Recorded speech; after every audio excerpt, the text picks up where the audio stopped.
Lando gained the time thanks to his pace. That's it. That's the whole sentence. No exclamation point, no superlative. Just a team principal standing in the paddock minutes after his driver won, choosing the flattest possible way to say something enormous. In this video, you'll understand why that flatness is the loudest thing Stella has said all season. Here's what you need to know about the man who said it. Stella does not do hyperbole. He has built a reputation across multiple seasons as the team boss who hedges, who qualifies, who reaches for words like overachievement, even when his own driver just took pole position outright. So when this particular man decides to reach for data instead of adjectives to defend his driver's win, that is not him being cautious. That is him being certain. Keep that distinction in mind. It comes back. Budapest was supposed to belong to Ferrari. Every signal into the weekend pointed that way. Lewis Hamilton topped both Friday sessions, and Ferrari left the first day of practice 4/10 clear of the field in the afternoon. This was, by every account, Ferrari's circuit to lose. If you want the stories the paddock doesn't put in the press releases, subscribe right now. And tell me in the comments which country you're watching from, because the way this next part lands depends on whether you've been paying attention to Norris all season or only just now.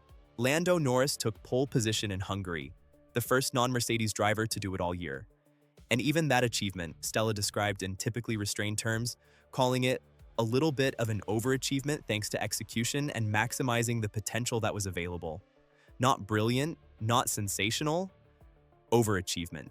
That's Stella's version of a compliment, and it tells you everything about how he talks when he actually means it. So keep that in your head as we get to the race itself, because what happened on Sunday needed a very different kind of validation. One Stella didn't hedge on at all. The race unfolded in a way that could have easily gone against Norris entirely. He made a poor start, running wide and dropping behind his own teammate, Oscar Piastri, at the opening corner.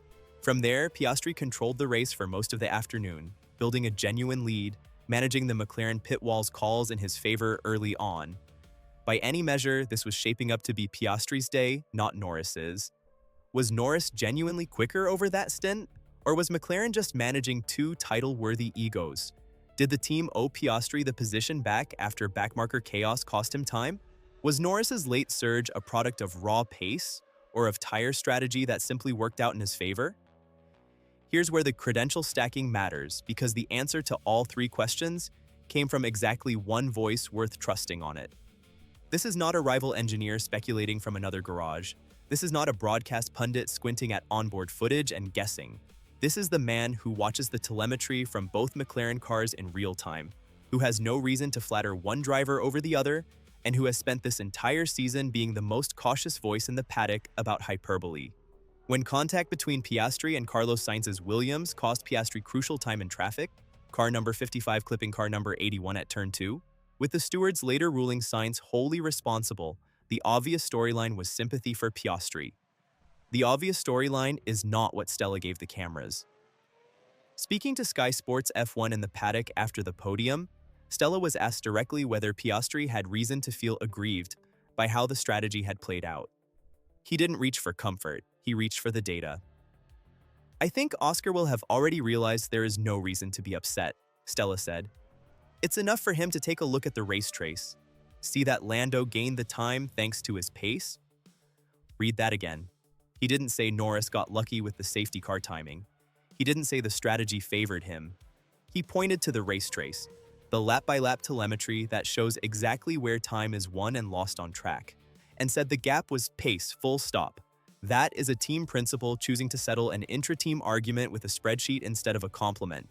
And that is precisely why it carries more weight than praise ever could. Here's the math that makes this claim mean something concrete. Because he gained time thanks to his pace is an abstraction until you attach it to what it actually cost the alternative. Norris pitted 7 laps after Piastri during that middle stint and emerged 0.8 of a second ahead, not through a shorter pit stop, not through undercut math, but through pure lap time delivered on track, while his teammate was managing the same tires, the same fuel load, the same car. 0.8 sounds small. Stretched across a stint that ballooned to a 15-second final margin over Max Verstappen at the flag, it is the difference between a comfortable win and a nervous one. This win is Norris's 12th of his career, and his first of the 2026 season, A fact worth sitting with, because it means the reigning world champion had gone the entire first half of this year without a single victory before Sunday. That is not a small drought for a defending champion to carry into a summer break. And if you're not subscribed yet, this is exactly the kind of story you'll want to be here for. Because when a driver this quiet about his own form finally gets backed by hard telemetry from his own boss, that's usually not the end of the story. It's the start of one. Here's the caso espelio that actually proves the pattern. Because one flattering data point from one team principal, on its own, could just be a nice moment in a press conference. What makes it mean something is what Norris himself had been saying weeks before this race, when almost nobody was listening. Ahead of the Hungarian Grand Prix, with McLaren nowhere near the championship fight this season and most of the racing world's attention locked onto Ferrari and Mercedes, Norris made a claim that barely made a headline. "I've driven better in this half of the season than I probably did to this point last year." Last year, remember, was the year he won the World Championship. He was saying quietly, weeks in advance, that he believed he was driving at an even higher level than his title-winning form, and almost nobody covered it because there was no result yet to back it up. Now there is. Stella didn't just confirm a good Sunday. He confirmed, with the race trace as his evidence, the exact claim Norris had made about himself before a single lap of this weekend had been driven. That's not coincidence. That's a driver who called his own shot in advance and a boss who backed it up after the fact with the one thing that can't be argued with: the timing sheets. What was Norris actually up against here? Drop back at the start and lose the position entirely to your own teammate, conceding the race before it's even underway?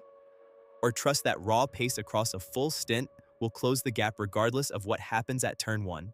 Those were genuinely his only two paths forward after that opening lap, and he chose to let the car do the arguing. The honest steelman here deserves saying plainly, because it's a fair point. Team principals defend their drivers publicly all the time, almost as a matter of job description. Maybe Stella would have said something similarly generous about Piastri's pace on a different Sunday when the numbers ran the other way. That's a defensible read of how team boss press duties work. It's also not the read that survives contact with how carefully Stella phrases praise the rest of the season.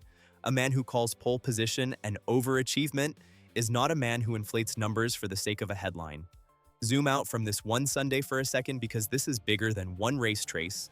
McLaren brought a comprehensive package of upgrades into this weekend, built around a new floor, specifically hoping to close the gap that Ferrari and Mercedes had opened over the first half of the season. Validating Norris's pace with hard data isn't just about crowning one driver, it's McLaren's leadership confirming, in the most credible language available to them, that the car itself has taken a step forward, and that their reigning champion is once again the one best positioned to exploit it. Do I know whether Stella would have made the same claim with the same conviction if the numbers had shown something murkier? No, and I'm not going to pretend otherwise. What I do know is that this specific team principal, on this specific Sunday, chose the hardest, least flattering form of evidence available to him, the race trace, and let it speak instead of his own adjectives. That's not spin. That's a man who had the receipts and used them. So tell me, was he always this good and everyone just needed the data to catch up and say it out loud? Like this video for one answer, comment for the other. The comments are yours. Zandvoort comes next after the summer break, a circuit McLaren has historically handled well, followed by Monza, where straight-line speed will test whether this upgrade package holds up outside Hungary's unique demands. Whatever the race trace shows at those two circuits will tell us whether Budapest was a one-off recovery, or the moment McLaren's championship math for the second half of the season actually started to shift. This story is not over, and when the next race trace gets read out loud, you'll want to already have this file open. Subscribe now, not later. Until the next one.